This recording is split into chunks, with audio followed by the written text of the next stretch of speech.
Good morning all of students. आज से हम लोग बिहार पुलिस के लिए स्पेशल डिस्कस करेंगे। ठीक है, सभी विषय का अलग अलग प्रतिदिन मिनिमम कम से कम हर विषय से 10-10 क्वेश्चन डिस्कस करेंगे। ठीक है, तो सर्वप्रथम हम लोग आज भारत का भूगोल पढ़ेंगे। क्या पढ़ेंगे? भारत का भूगोल। तो प्रश्न उठता है कि भारत के भूगोल में जो ग्लोब है हमारा, तो ग्लोब पर स्थिति क्या है, अर्थात भारत कहाँ है, ग्लोब पर भारत कहाँ है, इसका हम पता करेंगे। इसके बाद हम जानेंगे कि इसकी सीमा क्या है, इसका विस्तार कहाँ से कहाँ तक है। ठीक ना? तो आइए धीरे धीरे धीरे पहले हम लोग जानते हैं, पहले देखते हैं ग्लोब के बारे में, कुछ समझ लेते हैं। तो सर्वप्रथम आप बताइए कि ग्लोब किसने बनाया था? ग्लोब किसने बनाया था? तो मार्टिन बैयम। ग्लोब का निर्माता कौन है? तो मार्टिन बैयम। इसी ने सर्वप्रथम एक ग्लोब का निर्माण किए और उस पर पूरे वर्ल्ड का जो भी माने फिजिकल चीज है सब इस पर जिक्र किए। तो प्रश्न आ जाएगा कि हमारा जो ग्लोब बनाया गया है वह किसके द्वारा बनाया गया है? तो मार्टिन बैयम के द्वारा। ठीक है, तो ग्लोब पर दो रेखाएं देखने के लिए मिलती है आपको। कौन कौन सी रेखा? एक अक्षांश रेखा और एक देशांतर। एक अक्षांश रेखाएं और एक देशांतर। तो देखिए इसमें हम लोग पढ़ेंगे कि पहले अक्षांश रेखा पढ़ेंगे। ठीक है ना? कौन सी रेखा? अक्षांश रेखा। तो ये जो ग्लोब है, तो देखिए ये क्या कौन सी रेखा है? इसे कहते हैं 0 डिग्री अक्षांश। कौन सा डिग्री? 0 डिग्री अक्षांश है, समझे? तो 0 डिग्री अक्षांश। इसके बाद ऐसे खींचते जाएंगे तो ये रेखाएं होती है, बताइए,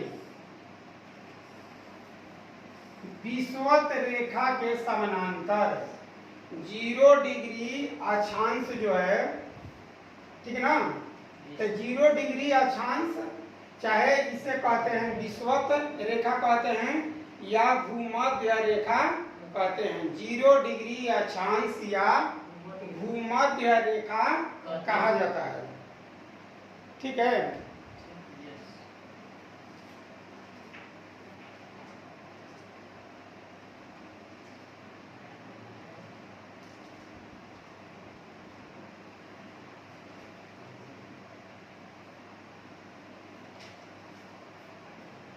बोलिए। 0 डिग्री अक्षांश को क्या कहते हैं?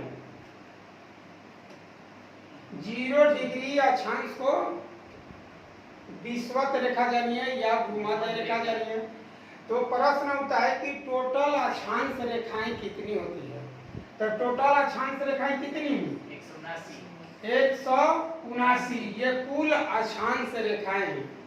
तो इधर 90 को मतलब लिखिएगा कि 0 डिग्री 1 डिग्री 2 डिग्री 3 डिग्री लिखते लिखते लिखते ही कहाँ जाएंगे? 90 डिग्री पर। ठीक है, इधर भी उसी तरह से। तो इसे कौन सा? दक्षिणी गोलार्ध।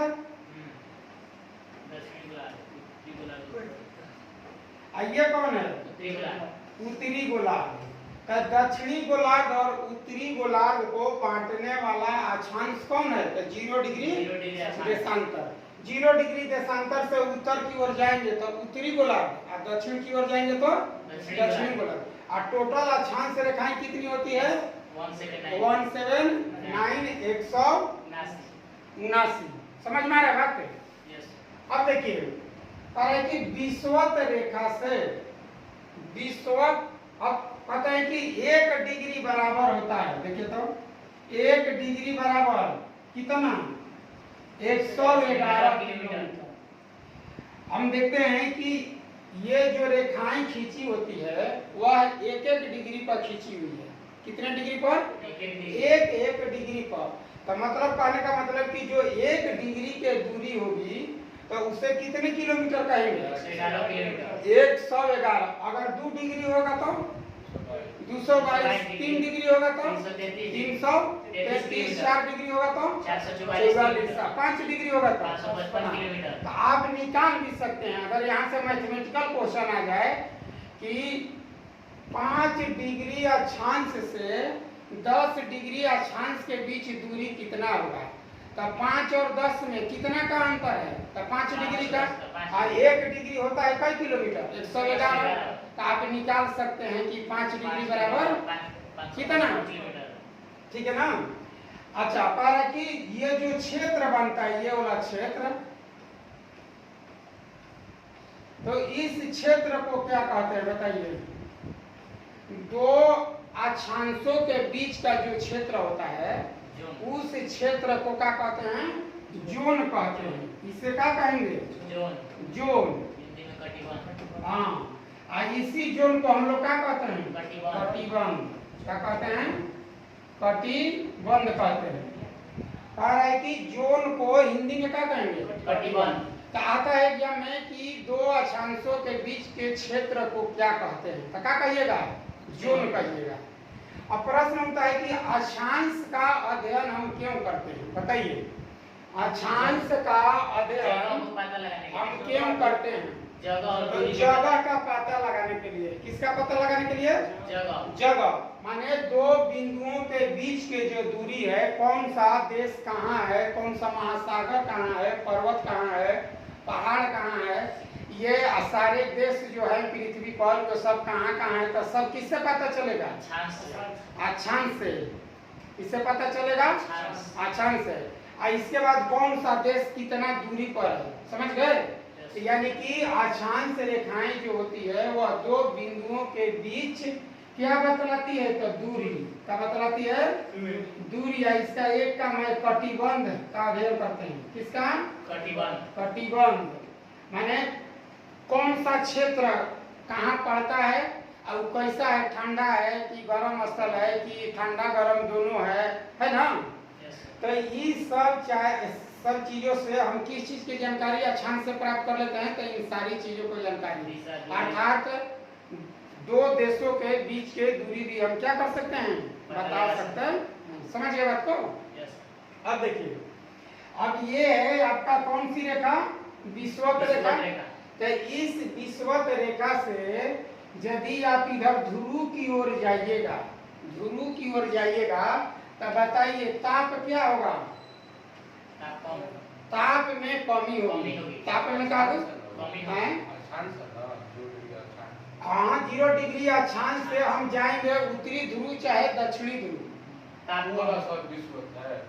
ये वाला मेन 0 डिग्री जो है ना, तो 0 डिग्री को विषुवत रेखा कहते हैं, चाहे 0 डिग्री अक्षांश कहते हैं या भूमध्य रेखा कहते हैं। भू माने पृथ्वी और मध्य माने पृथ्वी के दो भागों में बांटने वाली रेखा। पृथ्वी के दो भागों में बांटने वाली रेखा को क्या कहते हैं बताइए? भूमध्य रेखा कहते हैं, विषुवत रेखा कहते हैं, इंग्लिश में इक्वेटर कहते हैं। क्या कहते हैं? इक्वेटर। चाहे 0 डिग्री अक्षांश कह सकते हैं। 0 डिग्री अक्षांश। समझ रहे हैं बात को? नहीं समझ रहे हैं? बोलिए। अब यहाँ देखिए, कह रहा है कि जब हम जाएंगे उत्तरी गोलार्ध की ओर या दक्षिणी गोलार्ध की ओर, उत्तरी गोलार्ध या दक्षिणी गोलार्ध की ओर, आप बताइए तापमान बढ़ेगा या घटेगा? घटेगा। कैसे? विषुवत से उत्तरी ध्रुव की ओर जा रहे हैं, विषुवत से उत्तरी ध्रुव, अच्छा है दक्षिणी ध्रुव। अगर दोनों देने जाइएगा तो तापमान में क्या आएगी? कमी आएगी। इसके बाद है कि जैव विविधता, जैव विविधता। अब बताइए जैव विविधता 0 डिग्री देशांतर से 90 डिग्री की ओर जाइएगा तो जैव विविधता क्या होता है? बढ़ता है या घटता है? तो घटता है। जैव विविधता में क्या आएगी? कमी। जैव विविधता का मतलब कि जैसे जैसे हम विषुवत रेखा से ध्रुव की ओर जाएंगे तो वहां पर पेड़ पौधा नेचुरल चीज में सब में चीज में कमी आते जाएगी। ठीक है, वहां मतलब उत्तरी ध्रुव की ओर जाइएगा तो सब बर्फी बर्फ है, वहां आदमी के भी संख्या कम मिलेगी, जानवर का भी संख्या कम होगा, पेड़ पौधा भी कम होगा। तो इसी को हम लोग क्या कहेंगे, जैव विविधता। तो जैव विविधता बढ़ता है या घटता है? घटता है। क्या होता है? घटता है। इसके बाद क्या होता है कि दिन और रात बताइए, दिन और रात। तो दिन रात बढ़ता है। पूछेगा कि विषुवत रेखा से दक्षिणी ध्रुव की ओर या उत्तरी ध्रुव की ओर जाइएगा तो दिन रात की अवधि में होती है, कमी होती है, वृद्धि होती है। तो क्या होती है?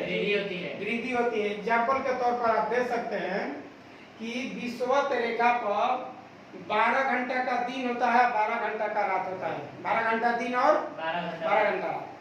अब बाकी है नहीं, उत्तरी ध्रुव और दक्षिणी ध्रुव पर जाइएगा तो 6 महीना का दिन होगा, 6 महीना का रात होगा। 6 महीना का दिन और 6 महीना का रात कहाँ होता है? उत्तरी ध्रुव और दक्षिणी ध्रुव की ओर। कहने का मतलब है कि विषुवत रेखा से जैसे जैसे हम जाएंगे उत्तरी गोलार्ध में और दक्षिणी गोलार्ध में, तो दिन और रात पर क्या प्रभाव पड़ेगा? तो उसकी अवधि बढ़ती जाएगी। अवधि का होती जाएगी, बढ़ती जाएगी। समझ में आ रहा है बात? अच्छा, ये बात देखिए। हम अब देखिए यही क्वेश्चन एग्जाम में कैसे पूछेगा। कहेगा कि निम्न अक्षांश से उच्च अक्षांश की ओर जाइएगा तो ताप बढ़ता है या घटता है? तो घटता है। निम्न अक्षांश का मतलब कि 0 डिग्री, 1 डिग्री, 2 डिग्री, क्या है? निम्न अक्षांश है। ऊंचा अक्षांश का मतलब इधर जाइए 50, 51, 52, 53, 54, 50, इसके बाद हो जाएगा आपका 90 तक जाइए, तो इस सबका कहलाएगा ऊंचा अक्षांश। तो निम्न अक्षांश से उच्च अक्षांश की ओर जाने पर बताइए ताप में होता है कमी, दिन और रात क्या होता है? बढ़ता है। जैव विविधता क्या होती है? कमी होती है। जैव विविधता में कमी, निम्न अक्षांश से ऊंचे अक्षांश। अब यही प्रश्न उल्टा पूछा जाएगा। कहेगा कि उत्तरी ध्रुव से एक आदमी चलते हुए विषुवत रेखा की ओर जा रहे हैं तो तापमान क्या होगा? बढ़ेगा, घटेगा? बोलिए। उत्तरी ध्रुव से विषुवत की ओर आ रहे तो तापमान क्या हो जाएगा? बढ़ेगा। उत्तरी ध्रुव से या दक्षिणी ध्रुव से विषुवत रेखा की ओर तापमान बढ़ेगा। दिन रात की अवधि क्या होगी? घटेगी। दिन रात की अवधि क्या होगी? जब आप आइएगा उत्तरी से विषुवत रेखा की ओर तो दिन रात की अवधि घटेगी, ताप में वृद्धि होगी, जैव विविधता बढ़ते जाएगा, दिन रात में कमी होगी। क्या होगी? क्वेश्चन समझ गए कैसे कैसे पूछेगा? माने निम्न अक्षांश से उच्च अक्षांश की ओर जाने पर ताप में कमी, जैव विविधता में कमी, दिन रात में वृद्धि होती है। अच्छा, उधर से आइएगा कि उच्च अक्षांश से निम्न अक्षांश की ओर आइएगा तो ताप में वृद्धि होगी, जैव विविधता बढ़ेगा। इसके बाद क्या होगा? दिन रात की अवधि माने कमी होगी। समझ गए क्वेश्चन अच्छी तरह से? अच्छा बताइए, अक्षांश हम लोग पढ़ते हैं दूरी ज्ञात करने के लिए। बोलिए। तो अब दूरी ज्ञात करना हो तो विषुवत रेखा से माने निम्न अक्षांश से उच्च अक्षांश की ओर जाइएगा तो दूरी क्या होता है? बोलिए तो। दूरी बढ़ता है। दूरी क्या होता है? बढ़ता है। कैसे जानिएगा कि दूरी बढ़ता है?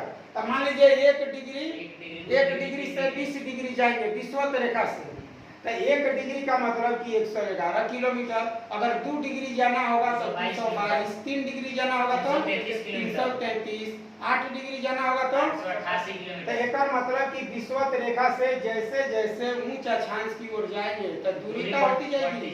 बढ़ती जाएगी। समझ में आ रहा है बात? तो इतना बात हम किससे पढ़े? अक्षांश से। किससे पढ़े? अक्षांश। अब आइए थोड़ा सा देशांतर का जिक्र कर लेते हैं। समझ में आ रहा है? अच्छा बोलिए कि दिक्कत है? दिक्कत है तो बोलिए। अब देखिए ये ग्लोब है हमारा और ये जो है इसको कहते हैं ग्रीनविच या 0 डिग्री देशांतर। 0 डिग्री देशांतर इसे क्या कहते हैं? 0 डिग्री देशांतर कहते हैं।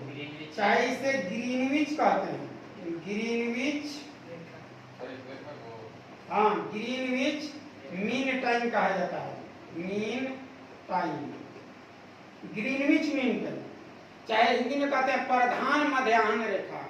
इससे क्यों तुलना किया जाता है, तो पूरे वर्ल्ड का जो समय है, टाइम, पूरे वर्ल्ड का, पूरे संसार में